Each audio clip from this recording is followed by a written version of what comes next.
as you know, over 5 years ago, I had that very famous tweet where I said I identified as a woman and I broke the British women's deadlift record. And all of my friends in the UK, US, Canada, and so on, all the people in those countries understood it. Some of my family back in Nigeria, they saw, oh, their cousin or nephew is going viral. He's done something on the internet.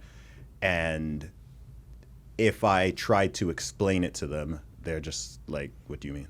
Yeah, Like, it's just well, a goofy, because a weird goofy thing. Like yeah, because you need the full context for it to even be funny, right? If in the year 1998, someone posted that or someone said that, you didn't even have the cultural context for the humor to make sense. Because firstly, you'd be like, well, no one is saying that men, who's saying that men don't have strength advantages over women? Like that, it would be a complete straw man. And if you say you're a man and you've got a beard and you're buff and you're identifying as a woman, like what does that even it just falls flat. So I've had these conversations with people in like different countries and they're just like, what do you even mean? It's like in that Matt Walsh documentary. Yes, when he's with the and they don't even. It's just like what do you even? what are you talking about? Yeah, like you're a man, clearly. What are you talking about? Yeah, I think that there's been multiple reasons why maybe in the last 10 years. I think a lot of the spikes tend to pick up around 2014, 15. So I've spoken to Wilfred Riley about this, and I'm sure you know Wilfred. And he has a good idea, and I think he hit it on the head. I mean, at least I think it's a major thing that explains this. As you look at, the LGBT community, as they call it, plus, and what was the main issue back in the early 2010s, before 2015? Same-sex marriage. Everything was same-sex marriage, and whether you agree with it or not, that was where they were going with all the money that came in there. These organizations. The Human Rights Commission, HRC, ACLU, there were just so many, Trevor Project, just so many of these organizations just got huge so fast and with so much donation money on this one issue. And then they won. They got gay marriage legalized federally. And then what happens with a lot of these NGOs, these nonprofits who've been set up, getting funding off this one big issue that they've just won. You just turn the lights off, shut the doors, fire everybody. Well, they can't do that. You have all these donors who want to give money apart. They're getting tax breaks for this stuff too. So there's a major pivot, and so you can see like the funding and the advertising for the ACLU and HRC and everything move from pamphlets that were talking about gay rights, gay marriage, all this stuff, same-sex couples. And it just completely flipped to trans rights, gender identity, all this stuff. And so you have this built-in system of NGOs who are getting hundreds of millions of dollars, and all of a sudden they're just shunting all this money that they have into this really niche issue that just took everyone by storm. Because there aren't any organizations that were there that were prepared for this. And so in the last 6 years, it's just been a mad scramble to try to get organizations not just funded, but created in the first place and organized, and having people find out what are they even saying. Because this was an ideology that had just been in these dusty departments in academia for a while. Now they're thrust onto the main stage. People don't know what they're doing. You get gaslight all the time when you said, people are actually saying that sex isn't real. Like, no one's saying sex is real. You still get that sometimes, but people tend to get it now. So now we have good organizations, GenSpect, SEGM, they're out there that are actually giving them a run for their money, and they're well organized, and so we're finally able to do some pushback. But the funding is still over 100 to 1. Where's the funding coming from? Whoever was the people that were initially funding them for gay marriage stuff. I mean, I know the Pritzker family is big, and at least in the trans stuff. Just a lot of political. I mean, there's a lot of individual donations too, because they're donating based on the sort of legacy of issues that they thought were good, that they won.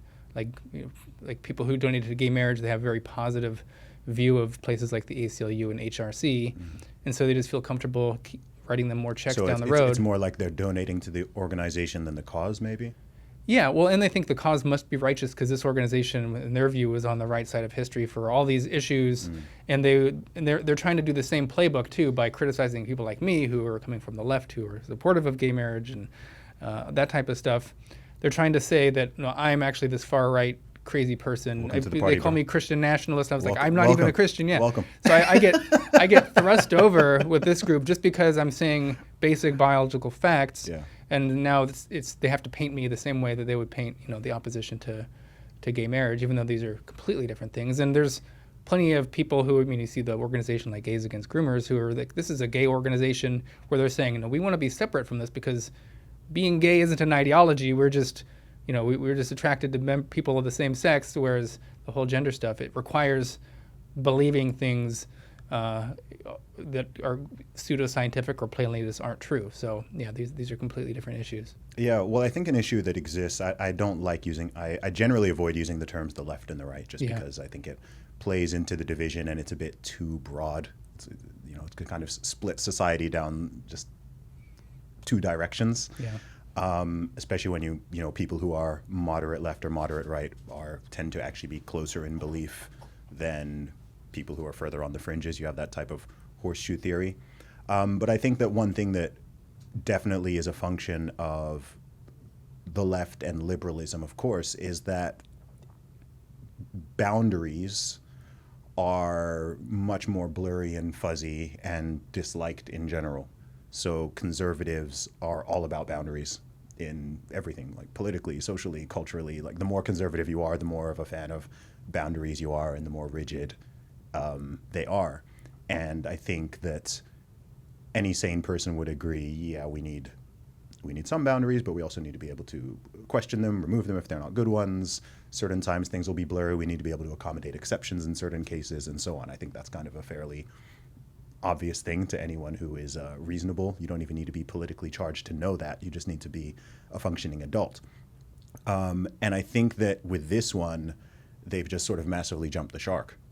And it's the one of the strangest things about this ideology, because I've had so many of these conversations over the years now, and I don't know if I've ever come across someone who I know they must exist, but when really sort of like pushed and questioned, I don't know if I've ever come across an actual true believer, like someone who really genuinely believes that male and female don't exist, or that there's just infinite genders, or that there's no physicality differences between men and women, or even interest differences, because the way they live their own lives and the way they speak generally belies these facts, right? So if they saw us having a conversation, they'd be like, oh, look at those two men talking, right? They would assume our genders.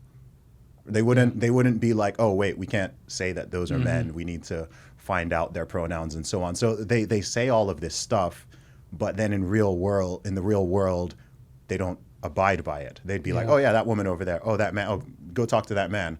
They're not like, oh yeah, talk to that individual who is presenting as such, right? They assume gender all the time. They have certain expectations of men and certain expectations of women. When it comes to certain issues, right? They vote for Kamala Harris because she's a woman. It's like, wait, oh, you know what a woman is now? I thought that just a couple of years ago it was you had to be a biologist to say what a woman is. And so they sort of flip-flop back and forth just depending on whatever is convenient at the time. There's not any... It would still be absurd, but at least if they were like consistent with it and they just were like, okay, we live in a totally genderless society and they assume nothing, I'd at least be like, okay, that person's consistent, but I've never come across an individual like that. I have a friend, Emma Hilton, Dr. Emma Hilton. She's in the UK, University of Manchester, and she does a lot of the stuff that I do as well, but sort of on the UK side of things. She's a great biologist, and what she does is a lot of these activists who are maybe academics and scientists who are going out there saying the things like sex isn't real or whatever, she'll look at their publication history and like what their system that they're studying is. And, maybe they're studying like fruit fly genetics or something like that. And she'll pull up one of their most recent papers and it's just like, male fruit fly is this, female. And it's just like, where are the non-binary fruit flies? Like in their research, they clearly know that sex is a real thing. And they'll have no problem saying it very clearly and, so this binary thing in their research. But then somehow when it comes to humans, it's just like, we don't know what we're talking about. We can't ever really know what sex somebody is. Yet somehow they're able to just to like glance at a fruit fly and know immediately. And also, I mean, the ideology of these people, it's doing a lot of these court cases has really just opened my eyes to, because it makes, if you have an expert report coming in from someone on the other side, they have to just spell it out. I mean, this is for a judge. This is for something you need to make your argument as clear and empirical as possible. And so I've been looking at what they've been saying and how they're trying to portray this whole thing. What WPATH is, how they're defining these terms. They have like these glossaries of terms that are really eye-opening if you want to look at them. And they have this like this two-tiered belief system.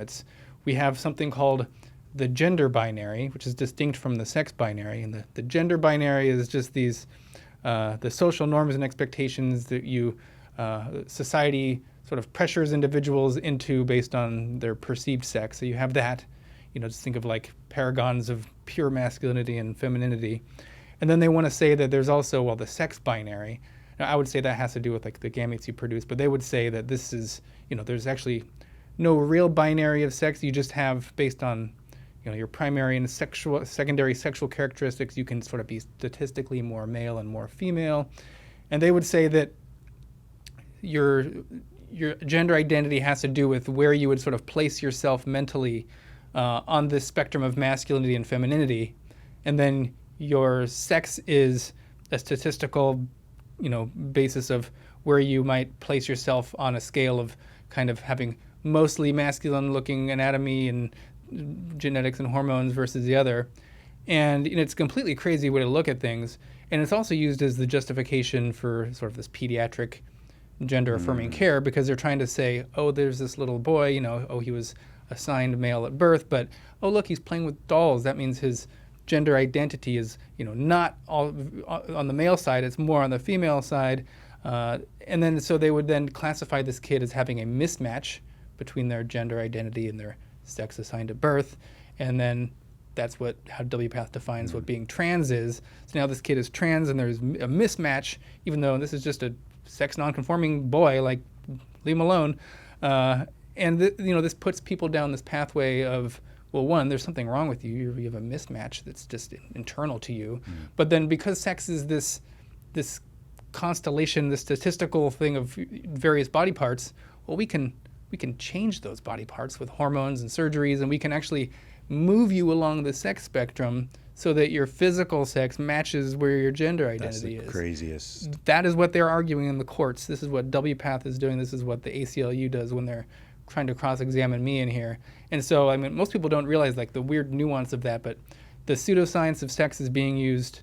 It's the premise of these surgeries, really. So my job, I see it when I come into these courtrooms, is saying, this premise is completely flawed. Like we can talk about, we had the CAST review come out in the UK that was looking at like, do these procedures actually work, or are they getting better mental health from these things? And I'm saying, why are we measuring the outcomes of these procedures if the premise of the procedures themselves is total pseudoscience and not rooted in reality? I liken it to, exorcisms or something, where it's just like you have someone who's spazzing, maybe they have epilepsy, we're saying like, let's give these people exorcisms, and then we're measuring the outcomes from these exorcisms. But it's like, why are we measuring the outcomes from exorcism of these people when, we need to be asking the fundamental question is like, are they actually possessed by demons? If they're not, then we shouldn't be performing exorcisms on these people.